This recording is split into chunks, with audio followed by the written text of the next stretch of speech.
Assalamualaikum warahmatullahi wabarakatuh. Kita lanjut menjawab pertanyaan daripada sahabat kita, dan ini pertanyaan dari siapa? Seperti apa pertanyaannya? Kita lihat dulu. Tapi jangan lupa kita sambil nyuruput kopi.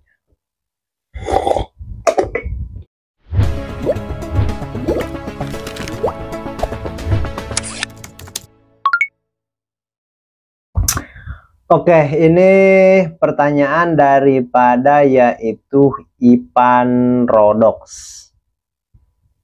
Pertanyaannya adalah, tebar benih ukuran 45, panen di 45 hari itu ukuran sekilo isi berapa, bosku? Oke, jadi begini. Yang pertama, ini saya luruskan dulu. Ini komentar di video yang berjudul budidaya lele tanpa ilmu, dan disitu memang paling banyak komentar positif ataupun negatif seperti itu. Komentar yang mau tahu, mau belajar, ada juga yang komentar yang mencaci dan lain sebagainya, ya itu wajar lah seperti itu.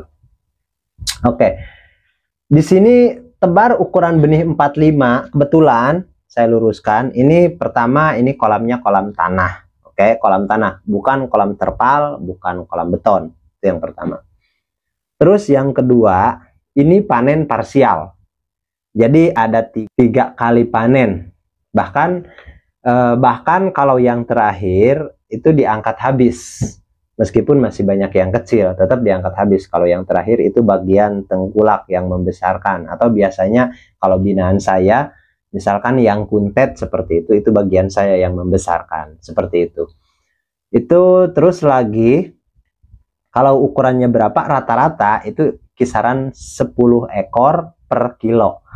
Jadi itu size-nya enggak sama yang seperti saya pasarkan. Kalau yang saya pasarkan biasanya 6, 7 1 kilo. Untuk di daerah saya lah, pecel-pecel lele yang ada di daerah saya, ada yang 2 pasar itu mintanya 6-7 1 kilo. Tapi ada yang 3 pasar itu mintanya 8-10 1 kilo. Seperti itu. Dan kebetulan yang punya sahabat kita ini bukan saya yang angkat. Kecuali misalkan yang upkir, yang paling kecil. Contoh nih begini. Pertama panen dia ada yang angkat tuh. Karena tergolong bagus lah. Super lah bahasanya. Terus yang kedua kali panen itu masih ada yang angkat. Dan yang ketiga kalinya itu saya angkat, karena nanti banyak yang reject, yang nggak masuk, dan saya besarkan lagi. Dan panen itu bukan panen yang 1 kali panen gitu, enggak, itu parsial. Jadi pilih-pilih lah bahasanya. 45 hari kita panen sambil grading, supaya nanti panen yang kedua kalinya lebih rata, nggak dipilih lagi, tinggal timbang saja. Seperti itu. Jadi ukurannya itu rata-rata antara 10-12. Bahkan yang 14-16 pun banyak, tapi karena parsial, jadi yang 14, yang 16 itu kita pisahkan. Kurang lebih seperti itu. Oke, mudah-mudahan bisa dipahami, dan kita lanjut ke pertanyaan berikutnya. Ini dari Ainur BIB. Mikumbang, saya baru pemula. Emang ukuran belum murni ukuran berapa senti? Saya tiap datang bibit selalu campur, dan bibit lele beda. Ada yang kekuningan atau biru, yang bagus mana? Yang kekuningan itu selalu ada yang mati. Terus kalau pertanyaannya misalkan bibit lele yang bagus itu seperti apa? Ya sebenarnya kalau dari warna, itu lele itu kadang-kadang tergantung air sih. Tergantung air. Tapi untuk bibit biasanya airnya itu kan hijau kalau untuk bibit, untuk benih. Jadi cenderungnya itu ke hitam atau ke apa ya namanya. Tapi nggak kuning juga. Kalau kuning jangankan untuk benih, untuk lele yang udah besar aja. Misalkan sahabat waktu panen tuh, biasanya suka ada tuh memang yang warnanya kuning gitu kan. Tapi nggak banyak, cuman ada ya 1-2 ekor lah bahasanya. Paling 10 ekor. Itu memang nggak tahan. Semasa dalam pengiriman pun dia nanti mati. Itu memang nggak tahan. Sebenarnya seperti itu. Kalau misalkan pertanyaannya yang bagus, kita cek atau kita lihat sebelum dikirim.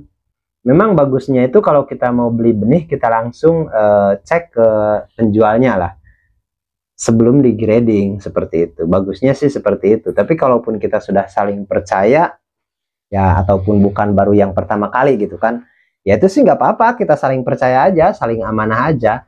Karena saya yakin kalau di komunitas itu seharusnya dia memberikan kualitas yang bagus karena untuk jangka panjang, kurang lebih seperti itu. Dan untuk ciri-cirinya sebenarnya ya kalau dilihat itu lincah saja, lincah gitu kan, nggak menggantung gitu, lincah di waktu apa namanya, di kolam pendederannya itu, ya itu sudah cukup sehat seperti itu. Dan sebenarnya ketahuan sih ikan yang sehat dan yang kurang sehat itu sebenarnya ketahuan sih sebenarnya. Oke, kita lanjut ke pertanyaan berikutnya. Oke, ini ada 3 pertanyaan, kita langsung bacakan saja secara singkat supaya lebih cepat karena masih banyak pertanyaan yang belum saya jawab. Ini yang pertama dari Nengah Dharma Antara, yang kedua dari Albert Putra, dan pertanyaan yang ketiga dari Nanang Hidayat. Oke, pertanyaannya seperti ini. Pak Kling, izin tanya lagi ya, kolam saya menggunakan kombinasi kocor sama sirkulasi. Saya kocornya kecil saja karena kendala di pembuangan air karena kolamnya di daerah Payau. Terus pertanyaan yang kedua, seharusnya yang perlu dibahas yaitu tentang penjualan biar dapat harga tinggi. Kalau tutorial cara ternak sudah banyak yang bahas. Oke. Terus pertanyaan selanjutnya, pakan protein rendah dibibis dengan tepung ikan supaya protein naik, dan apakah hasilnya bisa sama dengan protein tinggi? Sebenarnya ini sudah dibahas di video sebelumnya. Yang belum saya bahas di sini dari pertanyaan Albert Putra, yaitu seharusnya yang dibahas itu tentang penjualan biar dapat harga tinggi. Kalau tutorial cara pembudidaya atau tutorial ternak itu sudah banyak yang bahas. Oke, jadi begini Kang Albert Putra. Sebenarnya kalau misalkan Kang Albert cari video saya dari yang terdahulu gitu, itu banyak tutorial cara penjualan untuk mendapatkan harga lebih worth it lah bahasanya, lebih bagus. Bahkan per hari ini 2024 nih, ini sekarang nih bulan 10 tahun 2024 sekarang nih. Pasaran saya menjual ke customer 28.000, bahkan ada yang 30. Apakah itu kurang tinggi? Untuk di daerah yang sebenarnya harga lele masih kisaran 20.000 sekarang. Rata-rata harga lele sekarang nih bulan 10 2024 itu 20. Bahkan masih ada yang 19. Antara 20, 21, 215 seperti itu. Dan saya katakan, saya bisa dikatakan paling tinggi dalam penjualan. Emang itu nggak ada pembahasannya? Ada. Gimana caranya supaya kita bisa mendapatkan penjualan tinggi? Yang pertama, kita langsung ke customer akhir dan ada videonya. Jadi kalau bisa jangan cuplik video-video yang misalkan apa ya namanya? Apalagi kalau misalkan di skip tuh. Jadi kalau bisa videonya itu tonton sampai habis supaya tidak gagal paham, dan juga masih banyak sambungan-sambungan videonya. Karena nggak mungkin dalam satu video saya bahas semuanya gitu, dari mulai pembenihan, pendederan, pembesaran, sampai penjualan dan lain sebagainya. Itu nggak bakalan habis satu part lah, satu episode itu nggak bakalan habis karena terlalu banyak pembahasannya. Dan saya akan membahas sesuai pertanyaan.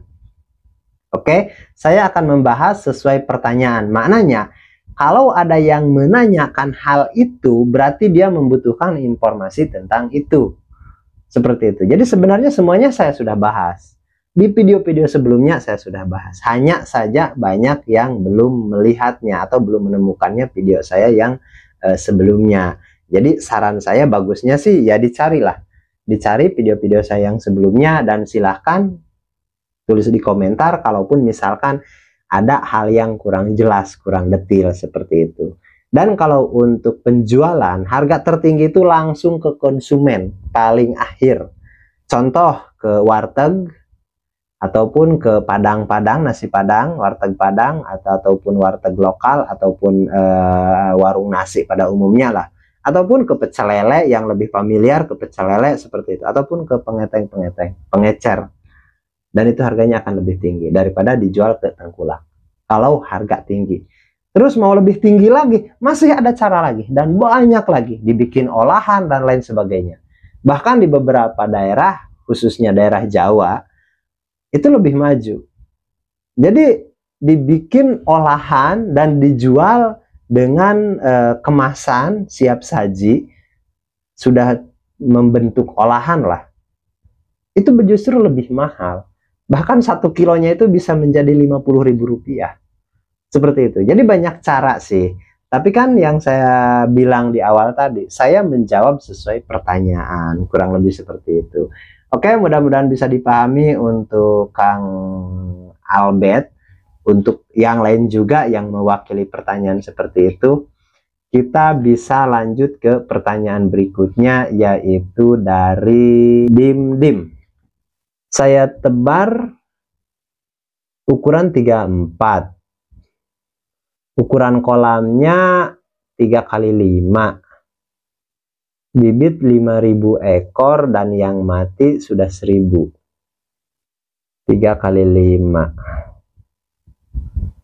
Kalau kolam 3x5 itu cukup luas, apalagi kalau ketinggiannya memadai gitu. Tapi karena bibitnya ini 3x4 34 cm, itu sih terlalu kecil. 34 itu belum masuk ke ranah pembesaran. Oke, di sini saya luruskan untuk Kang Dim. Untuk penebaran atau masuk kategori pembesaran, benih itu minimal saran saya 78 kalau bisa. Bagusnya sih 89, 9, 10 itu bagusnya. Lebih besar lebih bagus lagi. Tapi minimal itu 78. Kalau di sini Kang Dim ini tebar di ukuran 34, itu harusnya masuk di segmen pendederan. Karena di beberapa video saya jelaskan, dalam budidaya lele itu ada 3 segmen. Yang pertama segmen pembenihan atau pemijahan. Dan itu fase pemberian pakannya itu menggunakan cacing sutra. Itu segmen yang pertama, itu pembenihan. Dan di usia 23 atau 34 cm itu masuklah ke segmen pendederan. 2 minggu atau 3 minggu di situ. Nah, di segmen pendederan itu baru kita optimalkan pemberian pakan menggunakan pakan pabrikan. Seperti itu. Bahkan saran saya, dari bentuk pakan yang PF, mulai dari Pengli, PF 500, PF 800 sampai PF 1000, bahkan min 1, min 2, bagusnya itu di segmen pendederan. Supaya di segmen pembesaran kita hanya menggunakan satu jenis pakan, satu size. Nggak ada min 1, min 2 itu nggak ada. Bagusnya langsung yang besar, yang untuk pembesaran pakannya. Merek pakan ya terserah apapun. Tapi yang jelas satu jenis satu ukuran pakan, nggak ganti-ganti pakan, upgrade lele udah besar bikin pakan yang lebih besar lagi gitu, enggak. Jadi finishing lah, untuk pakan finishing satu ukuran seperti itu. Makanya di situ kita pun harus memahami betul juga bahwa di budidaya lele itu ada 3 segmen. Yang pertama pembenihan, yang kedua pendederan, yang ketiga pembesaran. Jadi benih kalau yang harus jadi benih kalau misalkan harus dimasukkan ke segmen pendederan, terus kita lewat langsung masuk ke pembesaran, itu pun enggak maksimal karena usianya belum cukup. Karena di segmen pembesaran itu minimal menurut saya, ini versi saya, air itu minimal 70 cm. Dan kalau untuk dan kalau untuk ukuran ikan 34, 70 cm itu ketinggian. airnya gitu. Itu harus masih di angka 30 sentian airnya itu. Seperti itu. Dan di situ pun itu sudah keluar dari relnya lah bahasanya, keluar dari SOP-nya. Meskipun kalau pertanyaannya apakah bisa, sebenarnya kalau udah menguasai itu bisa. Contoh gini, satu kolam dijadikan 3 segmen sekaligus. Pembenihannya di situ, pendederannya di situ, pembesarannya di situ. Apakah bisa? Bisa, tapi minimal paling tidak kita sudah ya cukup lama lah, cukup paham. Seperti itu, kurang lebih seperti itu. Dan mudah-mudahan bisa dipahami untuk Kang Dim-Dim. Saran saya itu harus melakukan pendederan dulu, seperti itu untuk tahap pembelajaran. Kurang lebih seperti itu. Mudah-mudahan bisa dipahami dan kita lanjut ke pertanyaan berikutnya, yaitu dari Kang Likin. Pak, lele ukuran 57 maksimal dikasih pelet ukuran berapa, Pak? Oke, 57.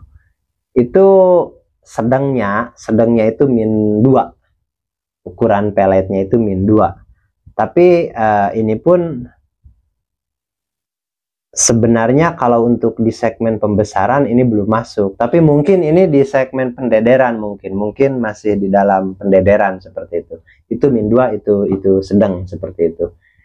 Dan oke, kita lanjut ke pertanyaan berikutnya, tapi yang ini cukup panjang nih pembahasannya nih, karena pertanyaannya sih simpel, tapi jawabannya harus dikupas gitu kalau yang ini.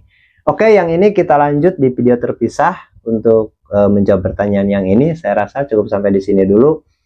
Kita ketemu lagi di pembahasan berikutnya dan assalamualaikum warahmatullahi wabarakatuh.